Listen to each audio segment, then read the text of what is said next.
Like I do believe that the that we're gonna figure out one of these days, like nothing's gonna go wrong. For sure. We're approaching there. We're approaching it. I feel like we're more approaching a conversation that's all about poops, peas, and farts than anything. Yeah. But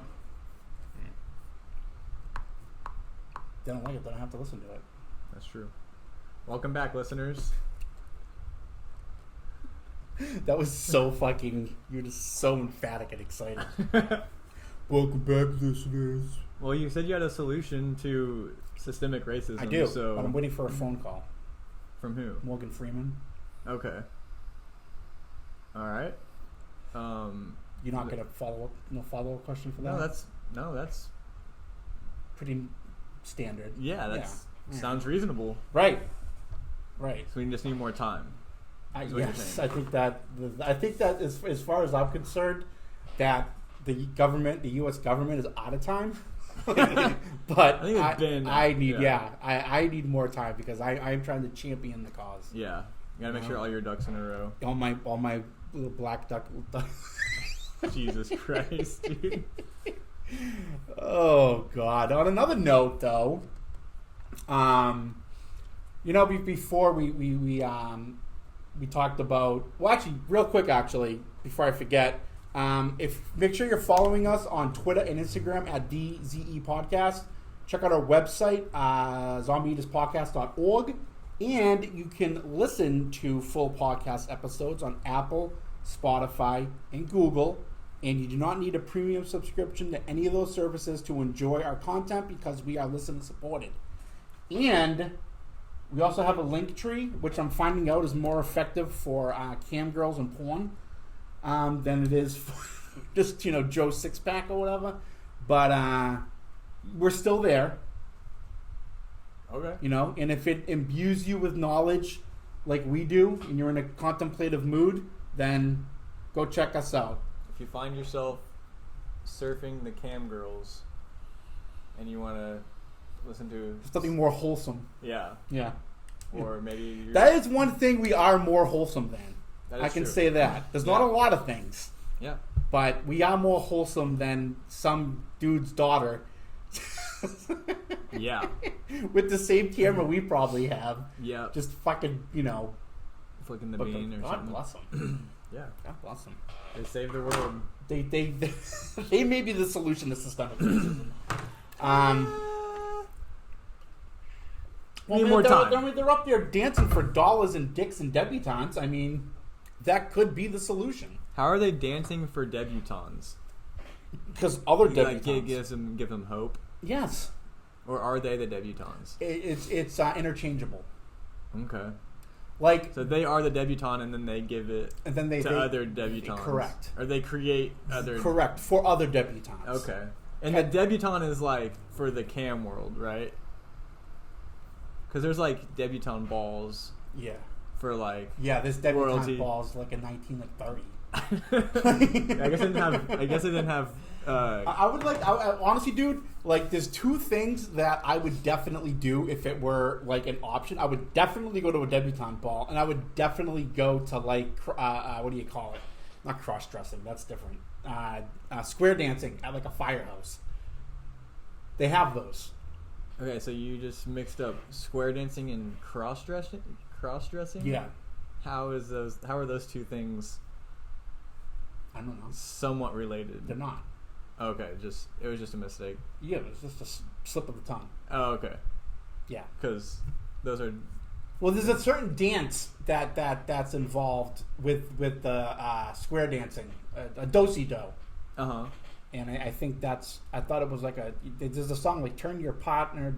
They say something cross. They say something within that. Yeah. Yes, and cross your partner, do-si-do. Yes, that's it.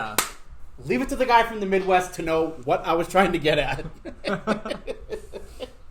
Yes. Cross your partner, do-si-do. So there's a little town in upstate New York. It's called it's a village. It's called Canastota. Uh-huh. And the town next to it is called Chittenango. And Frank L. Baum, the guy who wrote The Wizard of Oz. Chittenango? Chittenango. Chittenango. Chittenango. Okay, that's fun. Yeah, it is fun, right? It's better than Chattanooga. Chittenango. Yeah, Chittenango. Chittenango, Chattanooga.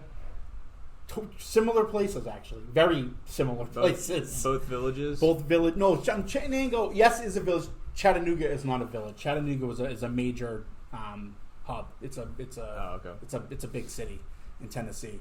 But in Chittenango, that's where Frank L. Baum was born, and he wrote The Wizard of Oz, and they have like a waterfall there. It's a cool little village. And every year they have a parade for Frank Baum. It's like a Wizard of Oz parade. Okay. They have the 4 characters, they dress up, and then you have the witch, on like a float, and then like Dorothy fucks her up. And then you got the Great Oz.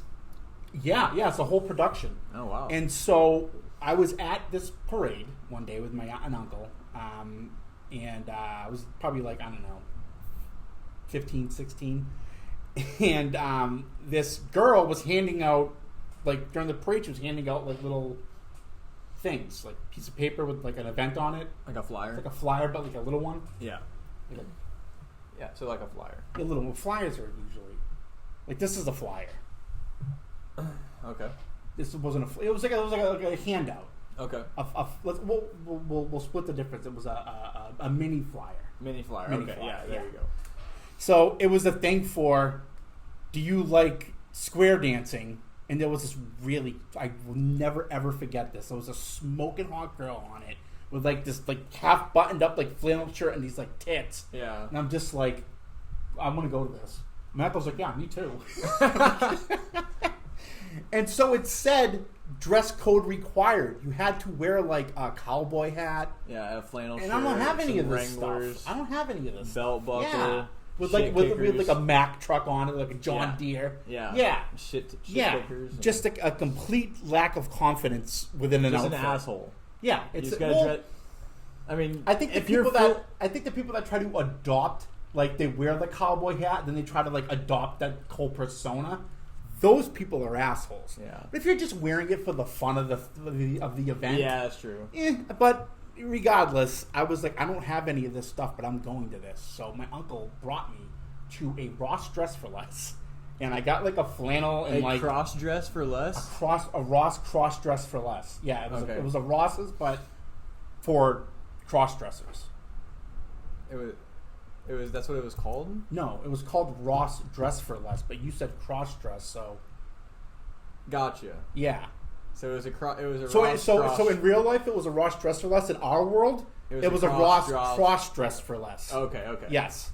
So I had to go got a little shop. lost in the sauce there. We did. So I had to go shop in the female section, which was the male section. Right. To get my my fucking cross dress smock. Okay. Or do-si-do smock. Whatever. Do they have cowboy hats there? No, they don't. That I had to. I don't think I wore one. I think I wore like a. You had like all the rest. But I wore like a bandana or neckerchief thing. Yeah. But what they want you to do when you go there, though, is go like, oh, nice to meet you, man. They wanted you to do the whole do the whole bit. Yeah. And I was like, dude, I got there and that girl wasn't there, and I immediately left. But when it did you didn't invest in a cowboy it piqued my interest. Yeah. It piqued my interest, but like I said at the time I was 15. Like 10 minutes later, I forgot about it. Yeah. I was off doing something else. Running around upstate New York like a fucking like a 15-year-old, like a kid. Yeah. So anyhow, that is something that if I came across it now, like Firehouse Square Dancing, I would go because it looked fun, but I didn't like that, one, they told me that I couldn't properly greet people, and two, that they weren't just like, okay, you're 15, you clearly went out and dressed because you look like the fucking... you tried. Right, you look like the fucking Skosh Bagosh guy, fucking like the love child of him and Paul Bunyan. Like a fucking asshole. Yeah. I had these tight ass pants, I could barely fucking walk. Yeah. Like I'm not a person. You're like whole did the whole bow leg. Yeah. I got these ridiculous fucking like plastic cheap fucking cowboy boots on that were fucking killing my feet. It's like the kind you get out of like a fucking cereal box, but like life size. Yeah. But it did pique my interest, and I've never done that. Yeah, I mean, I've technically, I had never have either. Yeah. But it looked fun, and I noticed that like there's a lot of like the way you do the dance before you like do-si-do and turn your partner or whatever. Yeah. There's a lot of like room for like Steez. Yeah. Swagger. Yeah. Finger manipulation. Oh. Is that what you were talking about? I thought you were talking about like style. No. Style doesn't matter when you're 15 years old and there's a female pressed up against your body. Oh, we're talking about... you just are so happy to be there. Yeah. And you accidentally place your hands.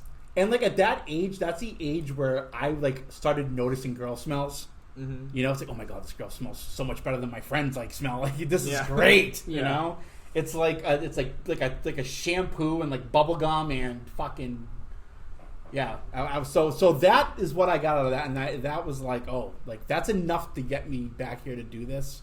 But like I said, 10 minutes later, I probably saw a squirrel jump across a tree and was like on that. So because at that age, we're so just. Clearly fucking like distracted. Yeah, there's a bunch of chicks that are into that cowgirl shit. Oh yeah, I'm sure where you're from, you'll have no no problem finding. Yeah, all over the place, man. Yeah, dude. Yeah, you're probably gonna go home and get yourself a smoking hot little cowgirl. I can see that. I mean, it's not really my thing. Why? I mean, I find girls like that. Like I would, that's the thing. I am probably the two kinds of girls I'm most attracted to are like, girls from like fucking like Sweden. Like I love that tall blonde, like I love that. And girls from like a Midwestern girl. Like a girl with like a nice hat and like the complete opposite of me, like a tight little body. The personality is nice. I'm just not into the whole like cowboy boots and all that crap. Dude, think of the one girl right now that you'd want to fucking mate with. I don't know why I just said mate. I think I was going to say copulate, and I stopped myself. I didn't want to make it sound like it was like a scientific experiment. Yeah, we're going to copulate now. But with the cowboy fucking hat, I don't know. I think it's cute. I do. But I mean, if you're from the Midwest, it's like overplayed. Like me with a girl from Boston with that accent. Yeah. It's such a turn off, man. It's a turn off, man. Yeah, it's I feel like I literally like every woman there talks the same. They all speak the same. They all have the same working vocabulary, and it's just such a turn off, dude. Actually, it's funny too because the one serious I had a few different girlfriends back east, but the one long-term relationship I had, the girl wasn't even from Boston. She grew up in Virginia. She was from not Roanoke, somewhere in Virginia, but she didn't have the accent. And I was like immediately drawn to her. Yeah. I'm like, you're different, And she was like, "Oh, I love guys with the Boston accent." I'm like, perfect. Good. This is gonna work out just fine. But and I also have noticed that people from Boston in general, they have a very, very bad habit of aggressively addressing people in the service industry, which I fucking like can't restaurants stand. And stuff, like servers, bartenders. Speaking to them, like speaking down on them, like, oh, you're serving me, like I'm better than you, and I fucking hate that. You kind of see that in the Midwest sometimes too. Really? Yeah. That's actually surprising. Yeah, sometimes. And you're just like, Mom, chill. Like your mother does that? I'm like, Mom, you gotta chill. Yeah. I want some more fucking crackers, bitch. Yeah. It's like out here. It happens everywhere, but out here, I'll say something to the person. If I'm like another patron in the restaurant and I hear somebody, you're like, listen here, fucker, like talking shit to the server or like belittling them, I will say something. I will. Yeah, I wouldn't. Why not? Because it's none of my. If you were with me, would you say something? Would you feel more confident? No. Really? No, because you would already be saying something. But if I didn't, no, I wouldn't say anything. Huh. Yeah. I would get mad if we saw that and you didn't say anything. I would get mad at you. So not mad to the point where I'm not going to be your friend anymore. You'd be like, what the fuck? Are you okay with that? And I would say no, but it's none of my fucking business. No, it's not your my business. place to it's say. your business as a fucking American. I don't identify with that. What? I don't identify with that. Well, do you think that me and my desire to defend the people, do you think that makes me like out of line? Do you think that I should mind my own business, or do you think that like, all right, I don't want to say anything, but I'm cool if he says something, because I'll say what you want to say, but I'll say it out loud. Yeah. Yeah. And like, it would be different if, say, we were at the table and they were speaking down to you. And the server? Yeah, if the server, wait. Here's what I love about servers. Hold on. Okay, I got that mixed up. So if I was sitting here and then the server was talking shit to me? No, I got that mixed up. Never mind. I would just be like, "What's your fucking problem, dude? Like, you want a tip or not? Like, why are you being a dick?" I mean, that's like the only circumstance where like, if you would obviously defend yourself, but like if they're like doing something to so somebody if the server closer, deserves it. You're saying if the server is being if the server's being an asshole to like, that's what I'm saying, somebody that I'm with, I'd be like, fuck you. Oh, like, really? Yeah. But if it's somebody that has nothing to like, that's funny, or if like you're being an asshole to the server, I'm gonna be like, dude, quit being a fucking asshole. Here's the contrast to that. See, if a server's being rude, my first response is to diffuse the situation and like kind of reason with them.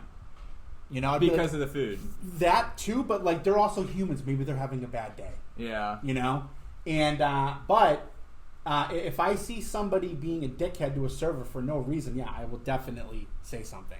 You know, because I love when a server, with a female server, they're bringing you food, their breasts are eye level. It's fucking, you know, it's kind of, even if it was being a dick to me, she was like an attractive female, I'd probably put up with it. You know?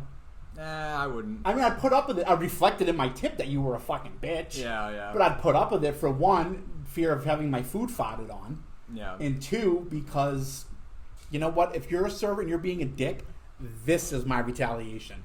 This is how I tell you off. You can reach. Yeah. I actually, my buddy actually left a shit tip for a server once. And she was a bitch. She deserved it. And she we were getting ready to leave, and she was like, what is this? And I'm like, are you shitting me? I'm like, that was the worst service we've ever had. Yeah, I would definitely say. And she was like, well, I'm fucking sorry. I'm having a bad day. I'm like, then fucking say that. You know, you're working for tips. Yeah. You know? And she's like, all right, well, I'm sorry. And I'm like, all right, well, next time I come back, do better. You'll get a better fucking tip. You know? Yeah. But if someone's being a dick to them, and like, I wouldn't just right off the bat, I wouldn't do it. But if it's like keeps going on. Yeah, I would assess the situation first and be like, okay. And then, but I have said something to people. I'm like, hey, dickhead, leave her the fuck alone. What are you doing? Yeah, nowadays for me, like, I don't know, I just wouldn't say anything. Like, I used to do it all. Are you yella? Huh? Are you yella? I don't know what that means. Were you pussy? I'm not a pussy. It's just none of my fucking business. Yeah, but that's kind of a cop out. I don't think so. Cause like the old me, like before I got sober, would say shit. I did say shit when I was drinking. It took me getting sober to like. So I didn't recognize it. I didn't recognize it, and I was probably hammered, so I didn't know what was going on. Yeah, you know. They don't. I know for a fact that Jerry and Elaine would say something. Yeah, it's just like for me personally, it's like old behavior, of like. And for me, it's new fun behavior. Yeah, it's exciting. But I still say something if like, you know, if you're being an asshole to them, and it's like in my vicinity, like with the people you're with. Yeah. Yeah, but would you say it in front of the server or wait till she left and be like, dude, why are you being an asshole? I guess it would depend on who it is. What if it was me? If it was you? Which would be very out of character for me. I'm never rude to food service people. Yeah, I would probably... wait till they left with Yeah. you. But I would like, say I have, right in front of you. I have a couple friends that I would be like, I would let her sit right there and be like, "What the fuck are you doing?" Because they do it all the time. Is it that one dude with the locks? With the locks? No. Okay, I like it. Good, I like him. No, that would make me upset. No, he's very nice. Yeah, he's like a nice dude. No, it's like I said, great friend to have. But I think that he also, like I said before, he would also like co-sign some questionable behavior. Yeah. He is actually a very kind. He seems like a kind-hearted person. Yeah. He's kind of the same way. Like if we're out in public and one of us are being like too trolly or something, we'll be like, dude, fucking chill. Like, why would you troll people who control the food you get? Like, I don't understand that. I don't understand that. Usually it's like a lighthearted troll, like trying to make him laugh or something. So on this, let's what we just explained, like how you and I handle different situations with the service industry differently. Which animal do you think best reflects our personalities in this situation? I think mine's a lion. No. Like, I'm proud. Yes, I will rip that person apart if he fucks with the baby cubs, the servers. Yeah. Yeah. I think that you're kind of like a hyena. Like a hyena. I was gonna say like an ocelot, but yeah, a hyena. Because ocelots are kind of quiet. It's a big tiger, jungle cat. Not a tiger. It's like a jungle cat. Yeah, it's like a leopard. And it kind of it stalks its prey. It kind of waits quietly. Yeah.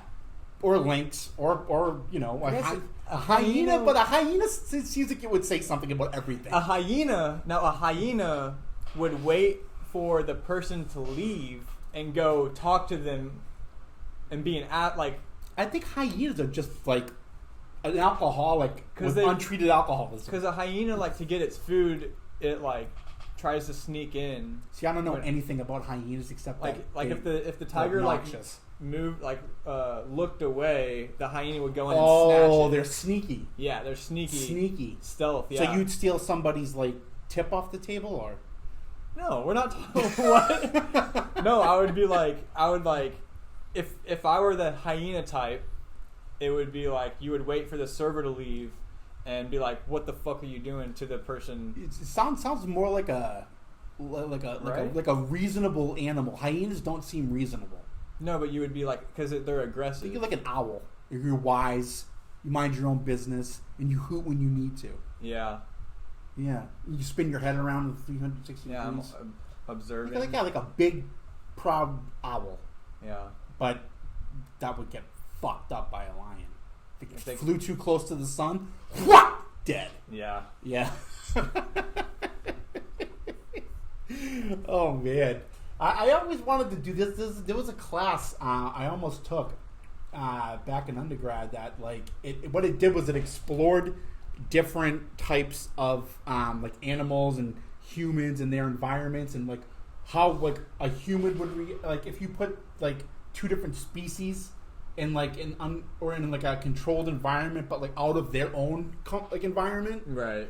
That's how you get two animals to mate in the wild. You put them together. Yeah. But this class explored how our brains work and how it's related to animals. Right, and how the similarities and the differences. If you put, I guess they were saying if you put a human and a chimpanzee in the same that after a certain amount of time you'd be able to communicate with each other. Mm-hmm. I see. Yeah. But I was thinking oh yeah, I'd love to be with a lion, but that thing would fuck you up. Yeah. That's all there is to it. But it's more I'm trying to think of an animal that's just impulsive, because a hyena.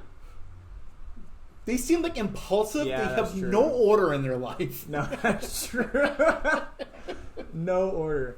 Or a I think you might more be like a hyena. What's that one animal? That has no business being there. Yeah. I can't think of the name of it. A mongoose. Mongooses They fight seem snakes. they seem like they a little bit of chaos. Yeah, a little bit of chaos. Yeah. I mean, they fuck with poisonous snakes, so maybe that's more in line with your character in that situation. Yeah, maybe. But then my grandfather used to always tell us that, no matter what situation we're in, if we're wise and we don't act impulsively, we'll get out of it. Like, it'll be okay, Yeah. And but I'd be like, oh yeah, like, well, what if I've I'm at the zoo and I fall into the lion's den? It's like, well, then you're fucked. Yeah. Like, what do you do? Why are you falling into a lion's den? Yeah, you're dead, dude. So he was also You fucked up by falling. Yeah, he also had You a weren't very clearly defined outlook. Yeah. He was rational. He's like, dude, you're gonna die. Like, why were you leaning over there? Like, You, how close do you need to get?